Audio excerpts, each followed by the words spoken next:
a YouTube. Vale, venga. Bueno, chicos, bienvenidos a otro vídeo más de YouTube. No os voy a engañar, estamos en Twitch, pero venga. Seguramente estáis viendo este vídeo también en YouTube. Vamos a ver los niños héroes de Chapultepec. Creo que fue ayer, 27 de abril. No, 27 de abril no. Ayer, ¿cuánto fue? Ayer fue 30 de abril. Ya no sé ni en qué día vivimos. Fue el Día de los Niños en México, viernes. Saludos a YouTube. Pues sí, un saludazo, Kelly. Fue el Día de los Niños en México y bueno, hoy día después estamos viendo los niños héroes de Chapultepec para enterarnos un poquito de por qué se celebra este día en México. En España no hay nada parecido, no hay Día de los Niños, si lo hay no se celebra. De 1846 y 1848, Di que te sigan aquí, bueno, seguidme en Twitch también, como dice aquí Hank. Estados Unidos y México entran en guerra.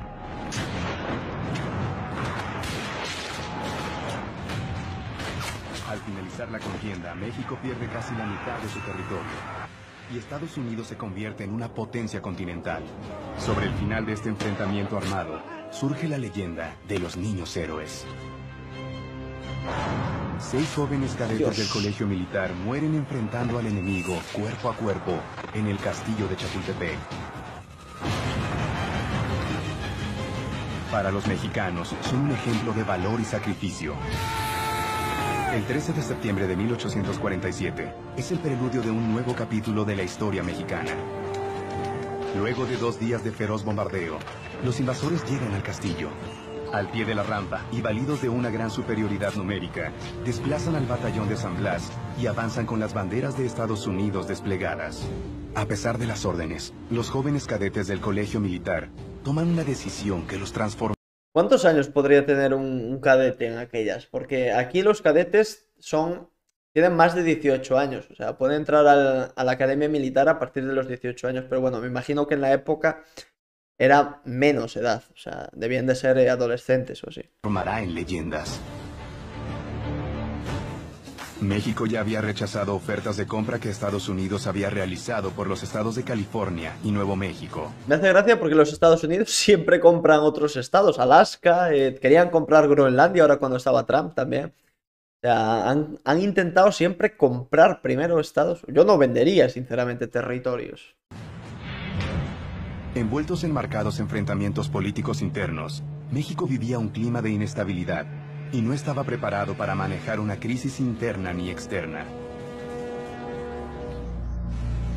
10 días después de que el Parlamento estadounidense declare la guerra, el 23 de mayo de 1846, México responde con su propia declaración de guerra. El presidente mexicano nombra al controvertido general Santa Anna al mando del ejército, enfrentando así Santana tiene apellido español también. a una guerra para lo que no estaba preparado económica ni militarmente. Y además que estamos hablando de ya 1847, ahí ya Estados Unidos ya tenía cierto poder, o sea, no el que tiene ahora, obviamente, ni mucho menos, pero ya tenía cierto poder militar ya para esa época, también poco antes de la Guerra Civil estadounidense. Ya estaba bien preparado Estados Unidos. En 1846, Estados Unidos decide invadir México y provoca un enfrentamiento armado al enviar tropas a Texas. Este territorio, que hasta ese momento estaba declarado como estado independiente, permanecía aún ocupado en parte por el ejército mexicano. Con este accionar, se desata la guerra entre México y Estados Unidos. El ambicioso plan de invasión del general Scott continúa. Las tropas estadounidenses avanzan desde el oriente hacia la Ciudad de México. Los jóvenes cadetes del colegio militar son conscientes que su posición se encuentra en un paso obligado hacia la conquista de la Ciudad de México.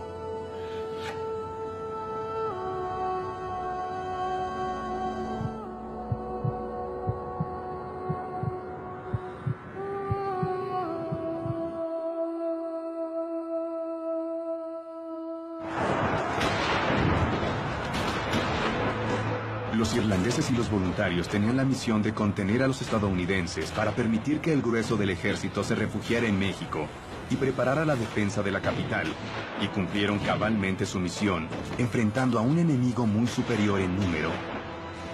Sin embargo, después de rechazar a los atacantes varias veces y de infligirles pérdidas cuantiosas, los defensores de Churubusco se encontraron inermes y hubieron de rendirse al invasor.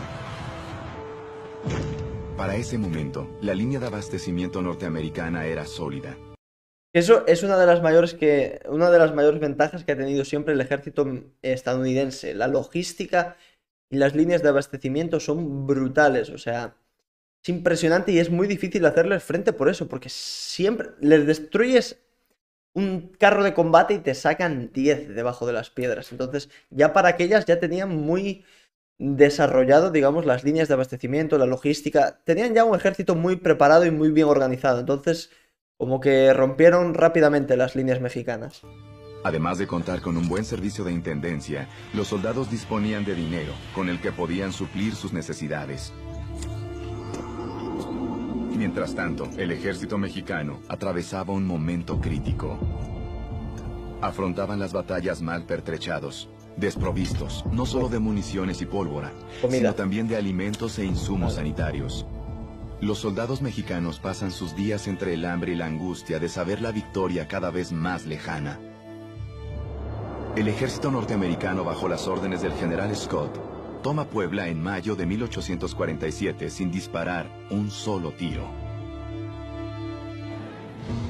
Las exigencias norteamericanas fueron demasiado para los mexicanos y no se llegaron. Puebla también escenario de grandes batallas, ¿no? Como la del 5 de mayo también que vimos antes. Caramba, Puebla, ciudad histórica, ¿eh? Llegaba a ningún acuerdo.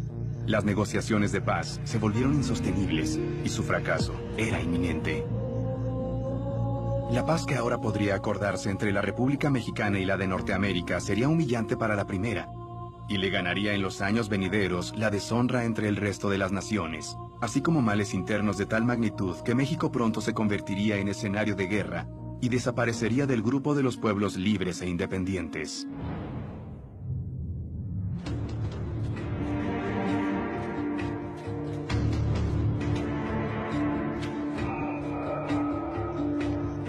A 130 kilómetros de Puebla, los cadetes del Colegio Militar de Chapultepec reciben la noticia del nuevo avance del invasor.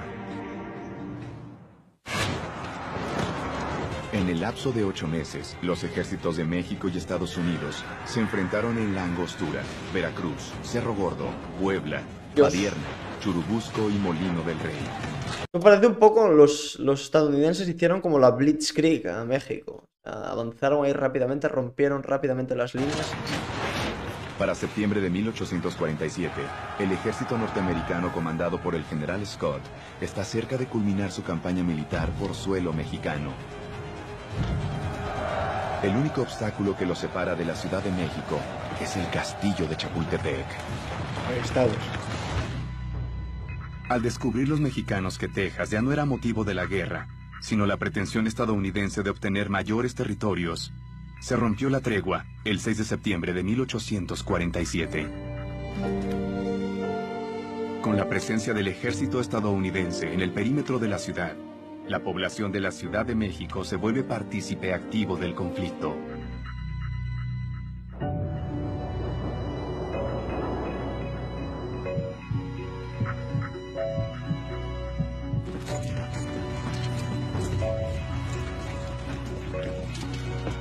O sea, yo no entiendo eso. ¿Por qué no movilizaron a la población? ¿No tenían un ejército reservista o algo así? Porque normalmente cuando es una guerra así de tal magnitud, lo que haces es movilizar al máximo de la población, o sea, a todos los que puedas.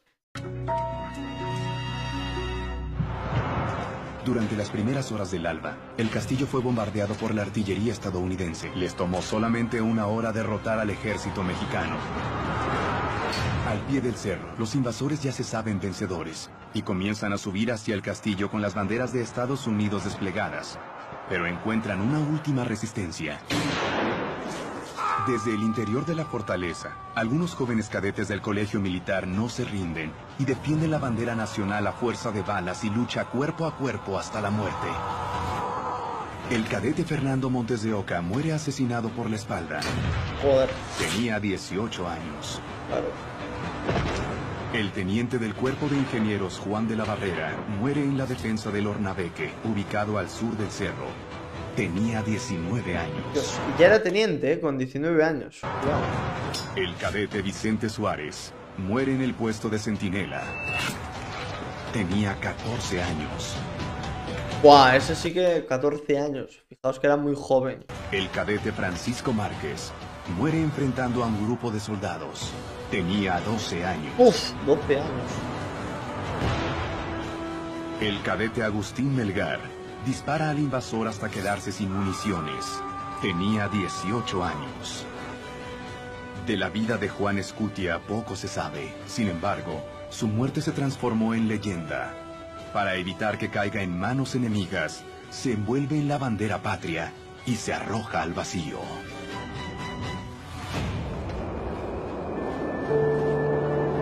A ver, yo en lo personal no me gusta que se usen a niños como soldados o que combatan niños, pero a ver, también entiendo que eran otras épocas, que era otro tiempo, pero joder, con 12 años ya tener la determinación de ir a defender, que a veces los niños también. Esto también pasó en la Segunda Guerra Mundial, ¿no? Con los alemanes al final de la guerra. También utilizaron niños y tenían eso, mucha determinación y tal, porque los niños son fáciles de adoctrinar, pero caramba, hay que echarle un coraje para, siendo tan joven, conseguir repeler y estar ahí defendiendo al final parte de tu país, ¿no? Tu nación. Hay que echarle mucho valor, ya digo, siendo niño es complicado, o sea, es complicado. Yo, en lo personal, no estoy a favor, obviamente, de que se utilicen niños como defensa. Creo que los niños tienen toda la vida por vivir, ¿no? Y no se debería, pero bueno, entiendo que es otra época, entiendo que, bueno, pues son otras épocas, son otras batallas y hay que reconocerles el valor y el mérito, ¿no? Porque aun siendo tan jóvenes lucharon tan valerosamente y tan bien. Ha estado bien el vídeo, me ha gustado para enterarme, me gustan los vídeos históricos, ya sabéis, siempre me gusta aprender de la historia es casi de lo que más me gusta, es lo que más me apasiona. Y este vídeo me ha gustado esta parte de la historia de México. A ver.